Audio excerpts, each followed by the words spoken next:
Supreme court में नैब तरमीमी case की ॿुधणी दौरान चीफ जस्टिस रिमार्क्स ॾिना आहिनि त मुल्क जा समूरा मसइला अवाम जे फ़ैसिले सां ई हल थी सघनि था।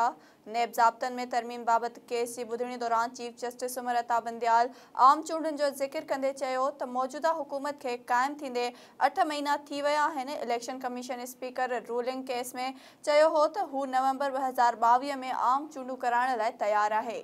चीफ जस्टिस रिमार्क्स ॾींदे चयो त मौजूदा पार्लियामेंट खे ॼाणी वाणी नामुकम्मल रखियो वियो आहे। मौजूदा पार्लियामेंट मां कानून साज़ी बि तकरारी बणिजी रही आहे।